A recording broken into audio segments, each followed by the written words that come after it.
सबका जय मसीह की प्रिय साथियों। आइए हम परमेश्वर के वचन से देखेंगे पहला कुरिन्थियों उसका 3 अध्याय उसका 16 पद में लिखा है, क्या तुम नहीं जानते कि तुम परमेश्वर का मंदिर हो और परमेश्वर का आत्मा तुम में वास करता है।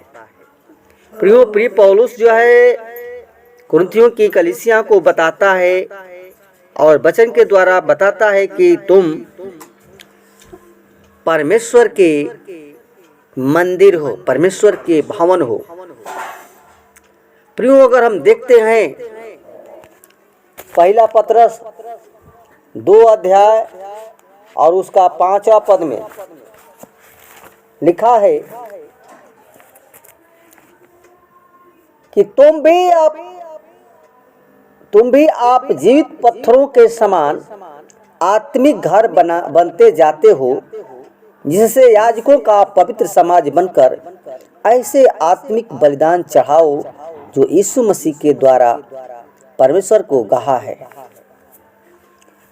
प्रिय साथियों, प्रिय दास जो है ये शरीर को परमेश्वर ने प्रियो बनाया और ये परमेश्वर की आत्मा इसमें रहती है। जैसे प्रियो रहने के लिए या निवास स्थान को हम भवन कहते हैं और हमारा जीवन जो है परमेश्वर के रहने का स्थान है। लेकिन परमेश्वर मनुष्य के जीवन रूपी भवन में रहता है, क्योंकि उसने इस भवन को अपना आत्मा प्रदान करके और उसको अपने जीवन का सांस देकर उसने जीवित और आत्मिक भवन बनाया था। लेकिन देखते हैं प्रियो प्रकाशित वाक्य 21:3 में लिखा है कि देखो परमेश्वर का डेरा मनुष्यों के बीच में है और वह उनके मध्य निवास करेगा। वे उसके लोग होंगे तथा परमेश्वर स्वयं उनके मध्य रहेगा। प्रिय साथियों, मनुष्य ने इस जो भवन परमेश्वर ने बनाया है, इस भवन को अपवित्र कर दिया। जो मनुष्य के जीवन से परमेश्वर का निवास स्थान जो था हट गया पाप के कारण, ये जीवन अशुद्ध हो गया और परमेश्वर की आत्मा हट गया। और परमेश्वर का प्रेम प्रियो इतना अनुपम है कि वो लगातार इस भवन के दरवाजे में वो खटखटाता रहता है। लेकिन जो प्रभु यीशु मसीह के इस निमंत्रण को स्वीकार करता है, यानी उनके जीवन में यीशु मसीह निवास करता है, प्रियो कुछ ऐसी शर्तें हैं जो जीवन रूपी भवन के लिए आवश्यक हैं। पहला शर्त यह है कि परमेश्वर के भवन की नींव पक्की होनी चाहिए। जिस पर भवन स्थिर रहता है तो वो नींव जो है वो पक्की होनी चाहिए। तब उस नींव के ऊपर ईंटों से दीवार बनती है। प्रियो, फिर छत का सरिया और सीमेंट और बालू का मसाला भरा जाता है। ऐसे ही आत्मिक जीवन रूपी भवन का निर्माण होना चाहिए और वो हमारा परमेश्वर है। अगर पहला कुरिन्थियों 3:11 में पढ़ते हैं तो लिखा है, क्योंकि उस नींव को छोड़ जो पड़ी है वह यीशु मसीह है, कोई दूसरी नींव नहीं डाल सकता है। प्रियो, यदि हमारे जीवन रूपी भवन की नींव सचमुच पत्थर यानी यीशु मसीह की नहीं है तो हमारा जो भवन है वो इस अस्थिर है, माने वो गिर जाएगा, वो शैतान के तूफान से वो गिर कर नाश हो जाएगा। लेकिन जो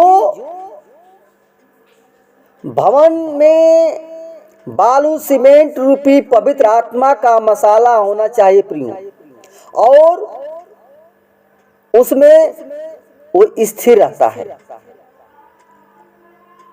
उसी प्रकार आत्मिक भवन का नक्शा जो है परमेश्वर का वो भवन है, जिसके द्वारा हम अपने भवन को सुंदर रख सकते हैं।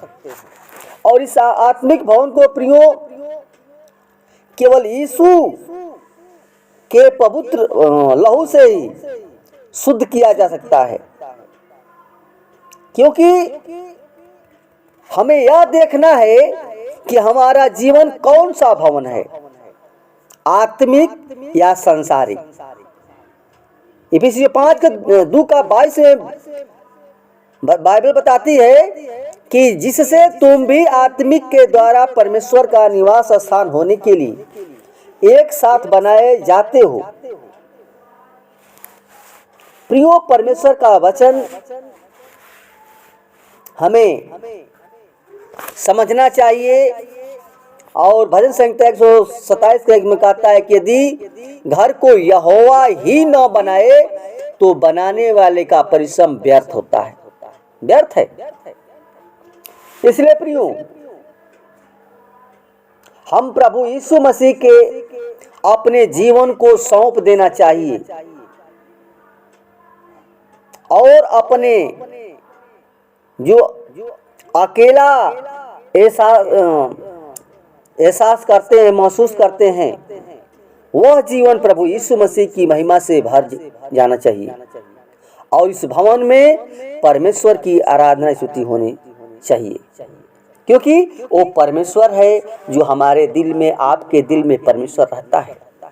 प्रियो, परमेश्वर का वचन कहता है कि तुम मेरे लिए कैसा भवन बनाओगे, कैसा मंदिर बनाओगे। तो प्रियो कहता है कि तो मैं तेरे बनाए हुए मंदिर में नहीं रहता, मैं अपने बनाए हुए मंदिर में रहता हूँ। तो प्रियो, जिसने वो बनाया है, हम सबको बनाया है, इस मंदिर में, इस भवन में रहना चाहता है। इसलिए प्रियो, परमेश्वर के वचन के द्वारा इस पवित्र मंदिर को साफ सुथरा रखें। साफ सुथरा का मतलब हमारे जीवन में ईर्ष्या, डाह, नफरत, क्रोध नहीं होना चाहिए। लालच, व्यभिचार, ये सारी चीजें हमें खत्म करके पवित्रता का जीवन हमें जीवन बिताना है। ये परमेश्वर का भवन होता है, शुद्ध, पाक और पवित्र होना चाहिए। उसी में परमेश्वर का वास होता है। आमीन। वचन के द्वारा परमेश्वर सबको आशीष प्रदान करें। आमीन।